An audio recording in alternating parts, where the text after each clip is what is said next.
Hi ನಮಸ್ತೆ, welcome back to my YouTube channel. ಇವತ್ತಿನ ಈ ವಿಡಿಯೋನಲ್ಲಿ ಟೇಸ್ಟಿಯಾಗಿರುವ ಕ್ವಿಕ್ ಆಗಿರುವ ರಸಮನ್ನು ಯಾವ ರೀತಿ ಮಾಡೋದು ಅಂತ ನೋಡೋಣ. ಇದಕ್ಕೆ ಒಂದು ಬಾಣಲೆನ ಇಟ್ಕೊಂಡು ಬಿಸಿ ಮಾಡಿಕೊಳ್ಬೇಕು. ಲೋ ಫ್ಲೇಮ್ನಲ್ಲೇ ಇರಲಿ ಇದು.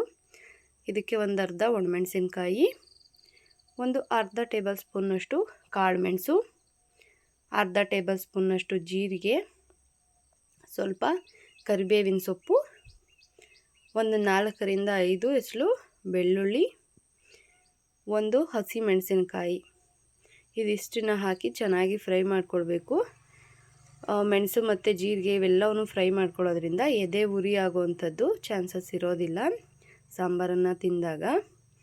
ಇದು ಮಿಕ್ಸರ್ ಜಾರ್ನಲ್ಲಿ ಕೂಡ ಹಾಕಿ ಗ್ರೈಂಡ್ ಮಾಡ್ಕೊಳ್ಬೋದು, ಅಥವಾ ಈ ರೀತಿ ಒಂದು ಕುಟಾಣಿನಲ್ಲಿ ಚೆನ್ನಾಗಿ ಕುಟ್ಕೊಳ್ಬೋದು.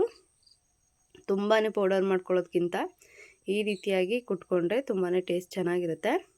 ಇದನ್ನು ಹಿಂದಿನ ಕಾಲದಲ್ಲೆಲ್ಲ ತುಂಬ ಬಾಣಂತಿಯರಿಗೆ ಮಾಡಿಕೊಡ್ತಾಯಿದ್ರು. ಹಾಗೆಯೇ ಯಾರಿಗಾದ್ರೂ ಜ್ವರ ಬಂದಿದ್ದರೆ, ಏನಾದರೂ ಹುಷಾರಿಲ್ಲ ಅವರಿಗೆ ಅಂದಾಗ ಆ ಟೈಮ್ನಲ್ಲಿ ಕೂಡ ಮಾಡಿಕೊಡ್ತಾಯಿದ್ರು. ಗಂಟ್ಲು ಕೆಡ್ತಾ ಇದೇನಾದರೂ ಇದ್ದಾಗ ಇದನ್ನು ಒಂದು ರೀತಿ ಮೆಣಸಿನ ಸಾರು ಅಂತ ಹೇಳಿ ಮಾಡ್ತಾಯಿದ್ರು. ತುಂಬಾ ರುಚಿಯಾಗಿರ್ತಾಯಿತ್ತು. ಅದನ್ನು ಸಿಂಪಲ್ಲಾಗಿ ತೋರಿಸ್ತಾ ಇದ್ದೀನಿ ಅಷ್ಟೇ ನಾನು. ಇದು ಕುಟ್ಟಿದ್ದೆಲ್ಲ ರೆಡಿ ಆದಮೇಲೆ ಒಂದು ಬಾಣಲೆನ ಇಟ್ಟು ಅದಕ್ಕೆ ಒಂದು 2 ಟೇಬಲ್ ಸ್ಪೂನಷ್ಟು ಎಣ್ಣೆನ ಹಾಕ್ಕೊಳ್ಳಿ. ಸ್ವಲ್ಪ ಸಾಸಿವೆನ ಹಾಕಿ ಸಾಸಿವೆ ಸಿಡಿಬೇಕು. ಇದು ಆರೋಗ್ಯಕ್ಕೆ ತುಂಬಾ ಒಳ್ಳೆಯದು. ಬಾಣಂತಿಯರಿಗೆ ಹಿಂದಿನ ಕಾಲದಿಂದಲೂ ಕೂಡ ಕೊಡ್ತಾ ಇದ್ದಾರೆ. ಇದನ್ನು ವಿತೌಟ್ ಟೊಮೆಟೊ ಕೂಡ ಕೊಡ್ಬೋದು. ಇದಿಷ್ಟೇ ಒಗ್ಗರಣೆನ ಹಾಕಿ ಆ ಪೌಡರ್ನ ಮಿಕ್ಸ್ ಮಾಡಿ ಕೊಟ್ಟರೆ ಮೆಣಸಿನ ಸಾಂಬಾರು ಥರ ಇರುತ್ತೆ. ತುಂಬಾ ಟೇಸ್ಟ್ ಚೆನ್ನಾಗಿರುತ್ತೆ. ಬಾಣಂತಿಯರಿಗೆ ಯಾಕಂದರೆ ಕೋಲ್ಡು ಆಗಬಾರ್ದು ಅನ್ನೋ ಕಾರಣಕ್ಕೋಸ್ಕರ ಇದನ್ನು ಕೊಡ್ತಾಯಿದ್ರು. ಈಗ ಇದಕ್ಕೆ ಒಂದು ಒಣಮೆಣಸಿನ್ಕಾಯಿ, ಸ್ವಲ್ಪ ಕರಿಬೇವಿನ ಸೊಪ್ಪು, ಸ್ವಲ್ಪ ಒಂದು ಟೊಮೆಟೊನ ಸಣ್ಣದಾಗಿ ಹೆಚ್ಕೊಂಡಿರೋವಂಥದ್ದನ್ನ ಹಾಕಿ ಚೆನ್ನಾಗಿ ಬೇಯಿಸ್ಕೊಳ್ಬೇಕು.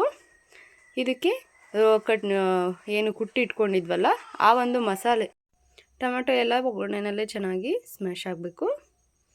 ನೋಡಿ, ಹಸಿ ವಾಸನೆ ಎಲ್ಲ ಹೋಗೋವರೆಗೂ ಹುರ್ಕೊಳ್ಬೇಕು.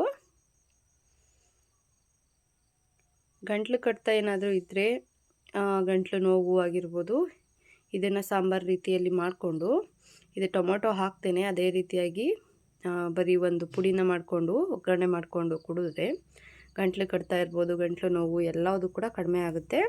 ಬಿಸಿ ಇರೋವಾಗಲೇ ಕುಡಿಬೇಕು. ನೋಡಿ, ಇದಕ್ಕೆ ಎಷ್ಟು ಬೇಕೋ ಅಷ್ಟು ನೀರನ್ನು ಸೇರಿಸ್ಕೊಳ್ಳಿ. ಇದು ತುಂಬ ಗಟ್ಟಿ ಇದ್ದರೆ ಚೆನ್ನಾಗಿರೋದಿಲ್ಲ, ತೆಳುವಾಗಿದ್ರೇ ಚೆನ್ನಾಗಿರುತ್ತೆ. ಈ ಮದುವೆ ಮನೆಗಳಲ್ಲಿ ಎಲ್ಲ ಕೊಡ್ತಾರಲ್ಲ, ಅನ್ನ ಸಾಂಬಾರು ನಂತರ ರಸಮು, ಇದು ಆ ರೀತಿಯಾದಂಥ ರಸಮು. ಇದಕ್ಕೆ ಸ್ವಲ್ಪ ರುಚಿಗೆ ತಕ್ಕಷ್ಟು ಉಪ್ಪನ್ನು ಹಾಕಿ ಒಂದು ಕುದಿ ಕುದಿಸ್ಕೊಂಡ್ರೆ ಸಾಕು, ರಸಮ್ ರೆಡಿ ಆಗುತ್ತೆ. ಇದನ್ನು ತುಂಬ ಕುದಿಸ್ಕೊಳ್ಳೋವಂಥ ಅವಶ್ಯಕತೆ ಏನಿಲ್ಲ. ತುಂಬಾ ಟೇಸ್ಟಿಯಾಗಿರುತ್ತೆ. ಇದಕ್ಕೆ ಕರೆಂಟ್ ಆಗಲಿ ಮಿಕ್ಸಿ ಆಗಲಿ ಏನೂ ಬೇಕಾಗೋದಿಲ್ಲ. ನೋಡಿ, ತುಂಬಾ ರುಚಿಯಾದಂತಹ ಟೊಮೊಟೊ ರಸಮ್ ರೆಡಿಯಾಗಿದೆ. ನೀವು ಕೂಡ ಒಂದು ಸಲ ಟ್ರೈ ಮಾಡಿ. Thanks for watching.